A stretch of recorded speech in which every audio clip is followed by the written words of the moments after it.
Chapter 8 భారతదేశ శీతోష్ణ స్థితి ఇండియన్ క్లైమేట్. భారతదేశము ఉష్ణమండల సమశీతోష్ణ మండల ఋతుపవన శీతోష్ణ స్థితిని కలిగి ఉంటుంది.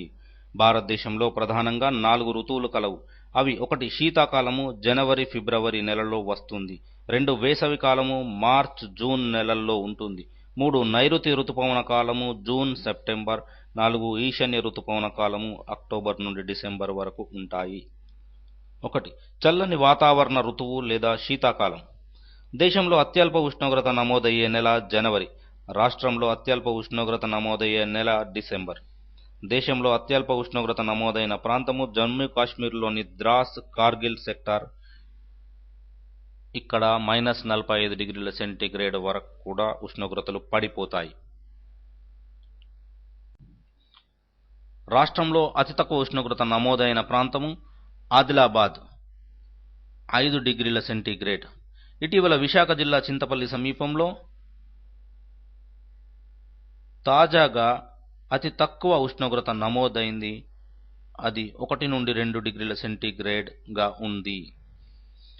అంటార్కిటికా వద్ద -88°C ఉష్ణోగ్రత ఉంటుంది. ఉత్తర భారతదేశంలో శీతాకాలంలో కురిసే జల్లులు గోధుమ పంటకు అత్యంత అనుకూలమైనవి.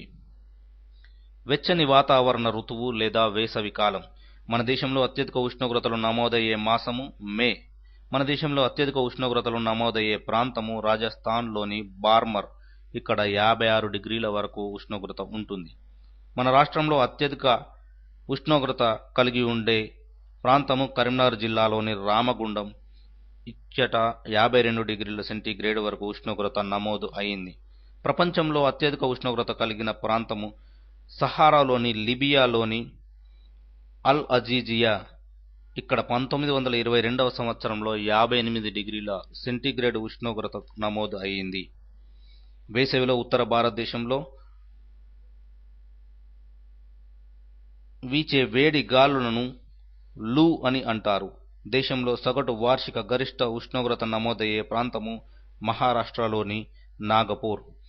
పశ్చిమ బెంగాల్లో వీచే వేడి గాలులు మరియు చిరుజల్లులను నార్ఫేస్వర్స్ లేదా కాలవైశాఖీలు అంటారు.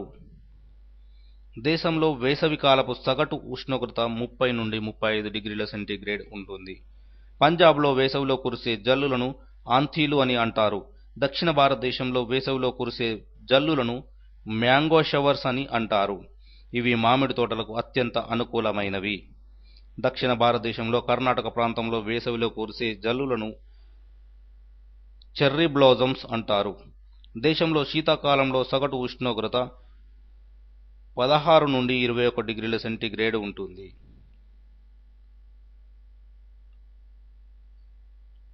చెర్రీ బ్లాజమ్స్ జల్లులు కాఫీ తోటలకు అత్యంత అనుకూలమైనవి. నైరుతి ఋతుపవనాలు జూన్ సెప్టెంబర్ మాసంలలో వస్తాయి. ఋతుపవనాలను ఆంగ్లంలో మాన్సూన్స్ అంటారు. మాన్సూన్ అనే పదం మౌసమ్ అనే అరబిక్ పదం నుండి గ్రహించారు. అరబీ భాషలో మౌసమ్ అనగా ఋతువు లేదా కాలము అని అర్థం. ఋతుపవనాలు 2 రకాలు. అవి: 1 నైరుతి ఋతుపవనాలు, 2 ఈశాన్య ఋతుపవనాలు. భారతదేశంలో మే 20వ తేదీన నైరుతి ఋతుపవనాలు అండమాన్ నికోబార్ దీవుల వద్ద తాకుతాయి. జూన్ 1న లేదా మొదటి వారంలో భారత ప్రధాన భూభాగాన్ని కేరళ వద్ద తాకుతాయి. జూన్ 10 నాటికి భారతదేశ దక్షిణ కొన మొనదేలి ఉండటం వల్ల నైరుతి ఋతుపవనాలు 2 శాఖలుగా చీలుతాయి. 1 అరేబియా సముద్ర శాఖ, 2 బంగాళాఖాతం శాఖ. అరేబియా సముద్ర శాఖను బంగాళాఖాతం శాఖ కంటే 3 రెట్లు వేగంగా చలిస్తుంది. అరేబియా శాఖ జూన్ 10 నాటికి ముంబై చేరుకుంటుంది. నైరుతి ఋతుపవనాలు వీచే దిశకు ఆరావళి పర్వతాలు సమాంతరంగా ఉన్నందున రాజస్థాన్ పడమటి భాగంలో వర్షపాతం సంభవించదు. మన దేశంలో అత్యధిక వర్షపాతం నమోదయ్యే ప్రాంతము మేఘాలయ రాష్ట్రంలోని కాశీకొండలలో గల మాసిన్రామ్. ఇచ్చట నమోదైన వర్షపాతము 1140 సెంటీమీటర్లు. ఇది ప్రపంచంలోనే 2వ స్థానం ఆక్రమిస్తుంది. మన దేశంలో ఎక్కువ వర్షపాతం కలిగిన రెండవ ప్రాంతము మేఘాలయలోని సోహ్రా లేదా చిరపుంజి. ఇక్కడ 1087 సెంటీమీటర్ల వర్షము కురిసింది. ఇది ప్రపంచంలోనే మూడవ ఎక్కువ వర్షపాతము. ప్రపంచంలో మొట్టమొదటి ఎక్కువ వర్షపాతము హవాయి దీవులలోని కొన్వాయ్ ద్వీపం వద్ద గల నయరన శిఖరంపై పడింది. అక్కడ 1234.4 సెంటీమీటర్ల వర్షపాతం నమోదయ్యింది. మన దేశ సగటు వార్షిక వర్షపాతం 176 సెంటీమీటర్లు. మన దేశ అత్యల్ప వర్షపాతం నమోదైన ప్రాంతము రాజస్థాన్లోని జైసల్మేర్. ఇక్కడ 12 సెంటీమీటర్ల కంటే తక్కువ వర్షపాతం నమోదు అయింది. మన రాష్ట్రంలో అత్యధిక వర్షపాతం నమోదైన ప్రాంతము శబరి సీలేరు లోయ ప్రాంతము. ఇచ్చట 140 నుండి 152 సెంటీమీటర్ల వర్షం నమోదు అయింది. రాష్ట్రంలో అత్యంత అల్ప వర్షపాతము హగరిలోయ ప్రాంతము 32 సెంటీమీటర్లు. ఇది కర్నూలు జిల్లాలో కలదు. ఆంధ్రప్రదేశ్ సగటు వార్షిక వర్షపాతము 89.6 సెంటీమీటర్లు. ఈశాన్య ఋతుపవన కాలము అక్టోబర్ డిసెంబర్ మధ్య ఉంటుంది. ఈశాన్య ఋతుపవనాల వల్ల అధిక వర్షపాతం పొందే భారతదేశ రాష్ట్రము తమిళనాడు. ఆంధ్రప్రదేశ్లోని కొన్ని ప్రాంతాలు, నెల్లూరు తీరము మరియు రాయలసీమ ప్రాంతంలో ఈశాన్య ఋతుపవనాల వల్ల వర్షాలు కురుస్తాయి. భారీ వర్షపాత ప్రాంతాలు. వార్షిక వర్షపాతం 200 సెంటీమీటర్ల కంటే ఎక్కువగా ఉండే ప్రాంతాలనే భారీ వర్షపాత ప్రాంతాలు అంటారు. ఉదాహరణకి పడమటి కనుమల పడమర భాగము, హిమాలయ ప్రాంతాలు మొదలగునవి. మిత వర్షపాత ప్రాంతాలు 100 నుండి 200 సెంటీమీటర్ల మధ్య వర్షపాతం పొందే ప్రాంతాలు పడమటి కనుమల తూర్పు భాగము, తమిళనాడు తూర్పు తీరము, గోదావరి నదికి తూర్పున ఉన్న మహారాష్ట్ర, ఆంధ్రప్రదేశ్, పశ్చిమ బెంగాల్, బీహార్, ఉత్తరప్రదేశ్ తూర్పు ప్రాంతాలు మిత వర్షపాత ప్రాంతాలు. తక్కువ వర్షపాత ప్రాంతాలు. వార్షిక వర్షపాతం 50 నుండి 100 సెంటీమీటర్ల మధ్య పొందే ప్రాంతాలు ఆంధ్రప్రదేశ్ దక్షిణ భాగము, తమిళనాడు పశ్చిమ భాగము, మధ్యప్రదేశ్, హిమాచల్ ప్రదేశ్, జమ్మూ కాశ్మీర్ దిగువ భాగము మొదలైనవి. అతి తక్కువ వర్షపాత ప్రాంతాలు 25 సెంటీమీటర్ల కంటే తక్కువ వర్షపాతం కలిగినటువంటి జమ్మూ కాశ్మీర్ ఉత్తర భాగము, రాజస్థాన్లోని థార్ ఎడారి, గుజరాత్లోని రాణా ఆఫ్ కచ్ మొదలైనవి. నేలలు. నేలల గూర్చి అధ్యయనం చేసే శాస్త్రాన్ని పెడాలజీ అంటారు. శిలాశైథిల్యం యొక్క అంతిమ రూపము మృత్తిక. మృత్తికలు అనేక ఖనిజ రేణువులతో కూడుకొని ఉంటాయి. మృత్తిక క్రమక్షయం అనగా అధిక వర్షపాతం, వరదలు కారణంగా మృత్తికల పై భాగం కొట్టుకొని పోవడము. మృత్తిక క్రమక్షయం 3 రకాలు. 1. పటక్రమక్షయము లేదా షీట్ ఎరోజన్. అధిక వర్షపాతం కారణంగా మృత్తికల పై భాగం పొరలు పొరలుగా కొట్టుకొని పోవడాన్ని పటక్రమక్షయకరణం అంటారు. 2. వంక క్రమక్షయం. పటక్రమక్షయం ఎక్కువైనప్పుడు చేతివేళ్ల ఆకృతిలో గోతులు ఏర్పడతాయి. దీనిని వంక క్రమక్షయం అంటారు. 3. అవనాలిక క్రమక్షయం. వంక క్రమక్షయం మరీ ఎక్కువైనప్పుడు మృత్తికల పై భాగంలో లోతైన గోతులు ఏర్పడతాయి. దీనిని అవనాలిక క్రమక్షయం అంటారు. ఈ క్రమక్షయము చంబల్, మహి, యమునా నదిలోయ ప్రాంతాల్లో కనిపిస్తుంది. ఈ క్రమక్షయం వలన కాందార భూములు ఏర్పడతాయి. మృత్తికా క్రమక్షయం వల్ల మన దేశంలో సుమారు 73 లక్షల హెక్టార్ల భూమి నష్టపోయింది. ప్రతి ఏటా 35 నుండి 50 మిలియన్ టన్నుల వ్యవసాయ ఉత్పత్తులను మనం నష్టపోతున్నాము. మృత్తికా క్రమక్షయ నివారణకు ప్రధాన మార్గము కాంటూర్ బండింగ్. భారత వ్యవసాయ పరిశోధనా మండలి అభిప్రాయం ప్రకారం మన దేశంలోని నేలలను ప్రధానంగా 8 రకాలుగా విభజించవచ్చు. అవి: 1. ఒండలి నేలలు. ఇవి అత్యంత సారవంతమైన నేలలు. ఇవి అన్ని డెల్టా మైదానాల్లోనూ విస్తరించి ఉన్నాయి. ఉత్తర మైదానాల్లోని బంగార్ మరియు ఖాదర్ నేలలు ఈ వర్గానికి చెందినవే. ఈ నేలలకు ఫాస్ఫరిక్ ఆమ్లము, కాల్షియం పుష్కలంగా ఉంటాయి. నత్రజని, హ్యూమస్లు లోపించి ఉంటాయి. ఈ నేలలు వరి, గోధుమ, జొన్న, మొక్కజొన్న, జనుము, నూనె గింజలు, పప్పు ధాన్యాలు మొదలైన పంటలకు అనుకూలంగా ఉంటాయి. ఇవి మొత్తం నేలల్లో 24% వ్యాపించి ఉన్నాయి. నల్లరేగడి నేలలు. ఇవి నలుపు రంగులో ఉంటాయి. కారణం మెగ్నీషియం ఆక్సైడ్ ఎక్కువగా ఉంటుంది. ఈ నేలల్లో మెగ్నీషియం, ఇనుము, అల్యూమినియం ఉంటాయి. నత్రజని, ఫాస్ఫరిక్ ఆమ్లం లోపించి ఉంటాయి. ఈ నేలలు మన దేశంలో మహారాష్ట్ర, గుజరాత్, మధ్యప్రదేశ్, ఆంధ్రప్రదేశ్, తమిళనాడులలో ఉన్నాయి. మన రాష్ట్రంలో గుంటూరు, కృష్ణా, ఆదిలాబాద్, కర్నూలు జిల్లాలలో ఉన్నాయి. తనను తానే దున్నుకొనును అనే లోకోక్తి కలిగిన నేలలు ఇవి. జల దిగ్బంధనాల శక్తిని కలిగిన నేలలు. వీటిని రెగ్గు నేలలు అని కూడా అంటారు. పత్తికి అనుకూలము. వీటిని బ్లాక్ కాటన్ సాయిల్స్ అని అంటారు. పత్తి, పొగాకు, సిట్రస్ జాతి ఫలాలకు ఈ నేలలు ప్రసిద్ధి చెందినవి. ఎర్ర నేలలు. ఇవి ఎరుపు రంగులో ఉంటాయి. కారణం ఫెర్రిక్ ఆక్సైడ్ ఎక్కువగా ఉంటుంది. ఈ నేలల్లో పొటాషియం పుష్కలంగా ఉంటుంది. నైట్రోజన్, భాస్వరం, హ్యూమస్లు లోపించి ఉంటాయి. ఇవి మన దేశంలో తమిళనాడు, ఆంధ్రప్రదేశ్, కర్ణాటక, మధ్యప్రదేశ్లో విస్తరించి ఉన్నాయి. మన రాష్ట్రంలో 65% నేలలు ఎర్ర నేలలే. మన రాష్ట్రంలో ఇవి తెలంగాణ, రాయలసీమ ప్రాంతాల్లో విస్తరించి ఉన్నాయి. తెలంగాణ ప్రాంతంలో ఎర్ర నేలలను చల్క లేక దుబ్బ నేలలు అని అంటారు. ఈ నేలలు వేరుశెనగకు అత్యంత అనుకూలమైనవి. ఈ నేలలలో వేరుశెనగ, పప్పుధాన్యాలు, నూనె గింజలు, వరి, జొన్న, మొక్కజొన్న మున్నగు పంటలు పండిస్తారు. 4 లేటరైట్ నేలలు. అధిక వర్షపాతం కారణంగా మృత్తికలు, సిలికాన్ను నష్టపోవడాన్ని లాటరైజేషన్ అంటారు. ఈ నేలలు దేశంలో కర్ణాటక, కేరళ, తమిళనాడు, మధ్యప్రదేశ్, ఛత్తీస్గఢ్ రాష్ట్రాలలో విస్తరించబడి ఉన్నాయి. మన రాష్ట్రంలో చిత్తూరు, ఉభయ గోదావరి జిల్లాలలో విస్తరించినవి. మన రాష్ట్రంలో ఈ మృత్తికలలో ఇళ్ల పెంకులు తయారు చేస్తారు. వరి, ముంత మామిడి, జీడి మామిడి, కాఫీ మొదలైన పంటలకు అనుకూలము. 5 శుష్క లేదా ఎడారి నేలలు. ఇవి మన దేశంలో రాజస్థాన్, హర్యానా రాష్ట్రాల్లో వ్యాపించి ఉన్నాయి. మన రాష్ట్రంలో రాయలసీమ ప్రాంతంలో ఇవి అధికము. ఎడారి నేలల్లో ప్రధాన పంట ఖర్జూరము.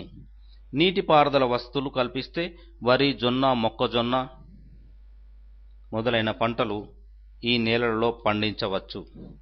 6 పర్వత లేదా అటవీ నేలలు. ఈ నేలలలో హ్యూమస్ అధికంగా ఉంటుంది. హ్యూమస్ అనగా పెద్ద పెద్ద వృక్షాల వేళ్లు భూమిలోకి చొచ్చుకొని పోయినప్పుడు ఉపరితల భాగంలో నేలలపై లోతైన గాడులు ఏర్పడతాయి. ఈ గాడులలోకి ఎండిపోయిన చెట్ల ఆకులు, కొమ్మలు నీటితో కలిసి బ్యాక్టీరియా చర్య వలన కుళ్ళుతాయి. ఈ పదార్థమే హ్యూమస్. ఈ ప్రక్రియను హ్యూరిఫికేషన్ అంటారు. ఈ నేలలు కాఫీ, తేయాకు, రబ్బరు, సుగంధ ద్రవ్యాలకు ప్రసిద్ధి. 7 లవణీయ క్షార నేలలు.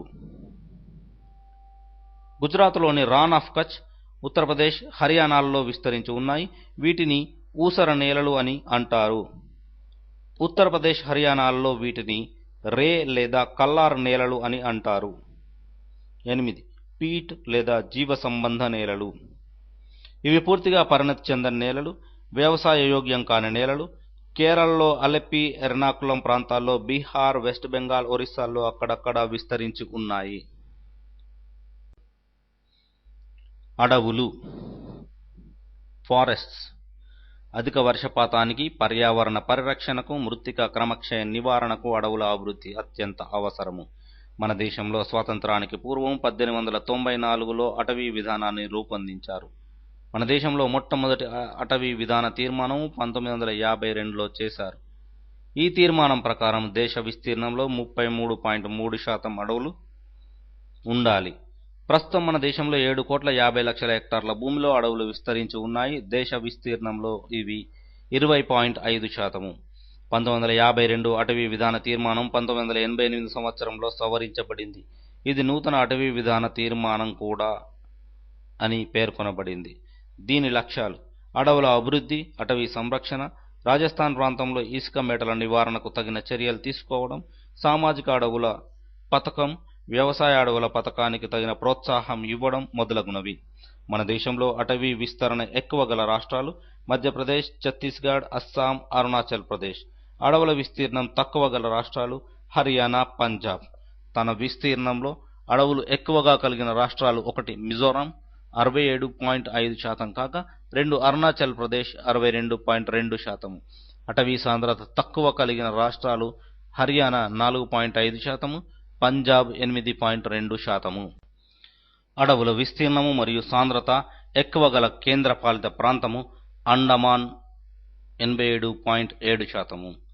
అడవుల విస్తీర్ణము మరియు సాంద్రత తక్కువ కలిగిన కేంద్రపాలిత ప్రాంతము చండీగఢ్. అడవుల విస్తీర్ణము మరియు సాంద్రత లేని కేంద్రపాలిత ప్రాంతము ఢిల్లీ. అటవీ విస్తీర్ణ పరంగా దేశంలో ఆంధ్రప్రదేశ్ స్థానము 15వ స్థానం. మన రాష్ట్రంలో 63,817.73 చదరపు కిలోమీటర్ల విస్తీర్ణంలో అడవులు కలవు. మన రాష్ట్రంలో 66 లక్షల హెక్టార్ల భూమిలో అడవులు ఉన్నాయి. ఇది దేశ విస్తీర్ణంలో 8.4%. మన రాష్ట్రంలో అడవులు ఎక్కువగా గల జిల్లాలు ఖమ్మం, ఆదిలాబాద్, కడప, చిత్తూరు, విశాఖ, కర్నూలు. అడవులు తక్కువగా గల జిల్లా కృష్ణా జిల్లా. అడవులు లేని జిల్లా హైదరాబాద్. దేశంలో అడవుల అభివృద్ధి కోసం కృషి చేసే ముఖ్యమైన సంస్థలు: 1 institute of would science and technology, కర్ణాటకలోని బెంగళూరులో కలదు. డెసిడస్ ఫారెస్ట్ రీసెర్చ్, జబల్పూర్, మధ్యప్రదేశ్లో కలదు, అనగా ఆకురాల్చు అడవుల పరిశోధన సంస్థ. అటవీ జన్యు వృక్ష సంవర్ధకము లేదా forest genetic and tree breeding కోయంబత్తూర్లో కలదు, తమిళనాడు రాష్ట్రము. అరిడ్ జోన్ రీసెర్చ్, శుష్క ప్రాంత పరిశోధన సంస్థ, Jodhpur, Rajasthan. Rain moist deciduous, ఆర్ద్ర వర్షపాత ఆకురాల్చు అటవీ పరిశోధన సంస్థ, Jorhat, Assam. Forest research institute, Dehradun, అనగా అటవీ పరిశోధన సంస్థ, డెహ్రాడూన్లో కలదు. వీటిలో అతి సమర్థవంతంగా పనిచేస్తున్న సంస్థ ఫారెస్ట్ రీసెర్చ్ ఇన్స్టిట్యూట్.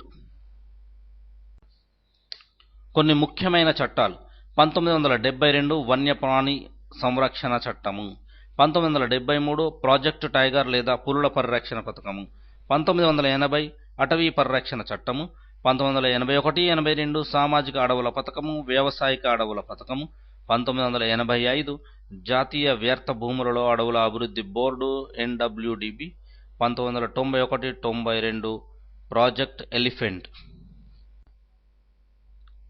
అటవీ ఉత్పత్తులు: 1 సల్ఫర్ ఫర్స్, అగ్గిపెట్టెల తయారీకి. 2 చిరిస్, అస్సాం, తేయాకు నిల్వ ఉంచే పెట్టెల తయారీకి. 3 సాల్, మధ్యప్రదేశ్, రైలు స్లీపర్ల తయారీకి. 4 టేకు, మధ్యప్రదేశ్, గృహ మరియు వంతెన అవసరాలకు. ప్రపంచంలోనే మొట్టమొదటి శ్రేణి టేకు బర్మాలో దొరుకుతుంది. ఈ దేశము టేకు ఉత్పత్తిలో మొదటి స్థానాన్ని ఆక్రమిస్తుంది.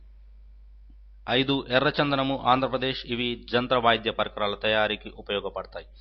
ఆంధ్రప్రదేశ్లో చిత్తూరు, నెల్లూరు, కర్నూలులో ఎర్రచందనం దొరుకుతుంది. ప్రపంచంలో ఎక్కడా దొరకని ఎర్రచందనము ఆంధ్రప్రదేశ్లోనే ఎక్కువగా దొరుకుతుంది. మన రాష్ట్రంలో మదనపల్లి, ఉదయగిరి, రావూరు, కోడూరులలో ఈ వృక్షాలు పెరుగుతాయి. ఎర్రచందనాన్ని మన రాష్ట్రం నుండి జపాన్, జర్మనీ, బెల్జియం దేశాలకు ఎగుమతి చేస్తున్నారు. 6 మంచిగంధం చెట్లు, కర్ణాటక. కాస్మోటిక్స్ తయారీలోను, సువాసన గల సబ్బులు, సెంట్లు, నూనెల తయారీలోను మంచిగంధం ఉపయోగిస్తారు. 7 తుంకి లేక తెండు ఆకులు, ఖమ్మంలో ఎక్కువగా దొరుకుతాయి. ఇవి బీడీల తయారీకి ఈ ఆకును ఉపయోగిస్తారు. 8 సెబాయి గడ్డి, మధ్యప్రదేశ్ అడవుల్లో కాగితం తయారీకి ఉపయోగపడుతుంది. 9 రూసా గడ్డి, ఇది ఆంధ్రప్రదేశ్లోని నిజామాబాద్ జిల్లా అడవుల్లో పెరిగే సువాసన గల గడ్డి. నూనెల తయారీకి దీనిని ఉపయోగిస్తారు. క్యూబ్రెకో ప్రెబ్రాసా అనే వృక్షం నుండి తోళ్లు శుద్ధి చేయుటకు పనికివచ్చే రసాయనాలు తయారు చేస్తారు. చూయింగం తయారీకి పనికివచ్చే చికెల్ అనే పదార్థము జాపోటే వృక్షాల నుండి లభిస్తుంది. ఇది వెస్టిండీస్లో ఎక్కువగా దొరుకుతుంది. ఖైర్ అనే చెట్ల నుండి రెసిన్ను తయారు చేస్తారు. ఇది టర్పెంటైన్లు, వార్నిష్ల తయారీకి ఉపయోగిస్తారు. దక్షిణ అమెరికాలో యొర్చా అనే ఆకులను తేయాకు వలె ఉపయోగిస్తారు. ప్రపంచంలో లక్క ఉత్పత్తిలో మొదటి స్థానాన్ని భారతదేశం ఆక్రమిస్తుంది. లక్కను సీలు వేయడానికి, రంగుల తయారీ పరిశ్రమల్లో, గ్రామఫోన్ రికార్డుల తయారీలోనూ ఉపయోగిస్తారు. దేశంలోని పులుల పరిరక్షణ కేంద్రాలు: ఆంధ్రప్రదేశ్ నాగార్జునసాగర్, విస్తీర్ణము 385 చదరపు కిలోమీటర్లు. ప్రకాశం, గుంటూరు, నల్గొండ, కర్నూలు, మహబూబ్ నగర్ జిల్లాలు. తమిళనాడు కలాకడ్, మాందాతురావ్. కేరళ పెరియార్. కర్ణాటక బాందీపూర్, నాగర్హోల్. బాందీపూర్ పులుల సంరక్షణ కేంద్రము దేశంలోనే మొదటి స్థానాన్ని ఆక్రమిస్తుంది. మహారాష్ట్ర పెంచ్, ఇది అన్నిటికంటే చిన్నది. మేల్ఘాట్, తడోబా, ఆంధేరి. మధ్యప్రదేశ్ బోరి, సాత్పురా, పాంచ్మోరి, బాంధవఘర్, సన్నా. ఛత్తీస్గఢ్ ఇంద్రావతి. ఒరిస్సా నందన్ కానన్ సిమ్లీఫాల్. ఒక వ్యాధి కారణంగా అకస్మాత్తుగా అధిక సంఖ్యలో పులులు నందన్ కాన్ సంరక్షణ కేంద్రంలో మరణించాయి. వ్యాధి పేరు టిప్రియా సోమయాసిస్. అసోం మానస్. పులి చర్మాల కేసుల్లో వార్తలోకెక్కిన కేంద్రము మానస్. అరుణాచల్ ప్రదేశ్ సాకుయినమేరి, నందసో. సిక్కిం ధంఫా. బీహార్ వాల్మీకి. జార్ఖండ్ పలమావు. ఉత్తరప్రదేశ్ దుధ్వా. రాజస్థాన్ సరిస్కా రణథంబోర్. లూని నది రణథంబోర్ గుండా పోతుంది. ఇది అంతఃస్రావి నది. దేశంలో విస్తీర్ణ పరంగా పెద్దది నాగార్జున సాగర్. 1983లో ఆంధ్రప్రదేశ్లో ఏర్పాటు చేశారు. దీని విస్తీర్ణము 3568 చదరపు కిలోమీటర్లు. దేశంలో ముఖ్య జాతీయ పార్కులు, వన్యప్రాణి సంరక్షణ కేంద్రాలు. దేశంలో 80 జాతీయ పార్కులు, 440 వన్యప్రాణి సంరక్షణ కేంద్రాలు ఉన్నాయి. దేశంలో మొట్టమొదటి జాతీయ park Jim Corbett national park. అప్పట్లో ఇది ఉత్తరప్రదేశ్లో ఉండగా ప్రస్తుతము ఉత్తరాఖండ్లో ఉంది. ఆంధ్రప్రదేశ్లో పాకాల సాంక్చురీ వరంగల్, ఏటూరి నాగారం వన సంరక్షణ కేంద్రం వరంగల్, కవ్వాల్ వన సంరక్షణ కేంద్రం ఆదిలాబాద్, కిన్నెరసేని వన సంరక్షణ కేంద్రం ఖమ్మం, కొల్లేరు పక్షి సంరక్షణ కేంద్రం పశ్చిమ గోదావరి, నేలపట్టు పక్షి సంరక్షణ కేంద్రం నెల్లూరు, రోళ్లపాడు పక్షి సంరక్షణ కేంద్రం కర్నూలు. ఇక్కడ బట్టమేక పిట్టలు ఎక్కువగా ఉంటాయి. శ్రీలంక మల్లేశ్వర వన సంరక్షణ కేంద్రం కడప, పేవిసుల నరసింహ వన సంరక్షణ కేంద్రం కడప. ప్రపంచంలో అంతరించిపోతున్న పక్షి జాతి కలివికోడి కడపలో పెంచబడుతుంది. శ్రీ వెంకటేశ్వర జాతీయ పార్కు తిరుపతి, మహావీర్ హరిణ వనస్థతి హైదరాబాద్, కాసు బ్రహ్మానందరెడ్డి జాతీయ park Hyderabad. Karnataka Bandipur national park ఏనుగులకు ప్రసిద్ధి. కర్ణాటక రుగన్తిట్టు పక్షి సంరక్షణ కేంద్రము. వేదాంతాంగల్ పక్షి సంరక్షణ కేంద్రం తమిళనాడు. ముజినులై వన సంరక్షణ కేంద్రం ఏనుగులకు ప్రసిద్ధి చెందింది తమిళనాడు. పెరియార్ జాతీయ పార్కు పులులకు సంబంధించింది Kerala. Tadoba national park Maharashtra. Jeerapilli national park అరిచే జింకలకు ప్రసిద్ధి Maharashtra. Shivpuri national park Madhya Pradesh. Kanha national park Madhya Pradesh. Kamba national park Madhya Pradesh. Gujarat Gir national park దేశంలోనే అతిపెద్ద జాతీయ పార్కు. ఆసియా సింహాలకు ఇది ప్రసిద్ధి చెందినది. కంచర గాడిదల పరిరక్షణ కేంద్రము wild ass, Rann of Kutch. Chhattisgarh Indravati జాతీయ పార్కు అచానక్ ఘర్. బీహార్ గౌతమ్ బుద్ధ వన సంరక్షణ కేంద్రం sanctuary. Jharkhand Dalma sanctuary, Hazaribagh national park. Uttar Pradesh Dudhwa national park, Chandraprabha national park. Uttarakhand Nanda Devi, valley of flowers sanctuary, Rajaji sanctuary. Sikkim Kanchenjunga national park, ఇది మంచు చిరుతలకు ప్రసిద్ధి. జమ్మూ కాశ్మీర్ డచిగామ్ నేషనల్ పార్క్, ఇది కూడా మంచు చిరుతకు ప్రసిద్ధి చెందింది. హిమాచల్ రోహ్లా. అస్సాం ఖజిరంగా ఒంటికొమ్ము ఖడ్గమృగాలకు ప్రసిద్ధి. 50 సంవత్సరాలు పూర్తి చేసుకున్న పార్కు ఇది. పశ్చిమ Bengal Jaldapara sanctuary, Sundarbans national park. Orissa Simlipal. Rajasthan Ghana పక్షి సంరక్షణ కేంద్రం భరత్పూర్, నల్లబాతు అడవి బాతులకు ప్రసిద్ధి. ఆంధ్రప్రదేశ్లో మొసళ్ల సంరక్షణ కేంద్రాలు: 1 మెదక్ జిల్లా మంజీరా మొసళ్ల సంరక్షణ కేంద్రము, 2 ఆదిలాబాద్ లంజమడుగు మొసళ్ల సంరక్షణ కేంద్రము, 3 తూర్పుగోదావరి జిల్లా కోరింజా మొసళ్ల సంరక్షణ కేంద్రము. ఒరిస్సాలో చిలకా సరస్సు రిడ్లీ జాతి తాబేళ్లకు ప్రసిద్ధి.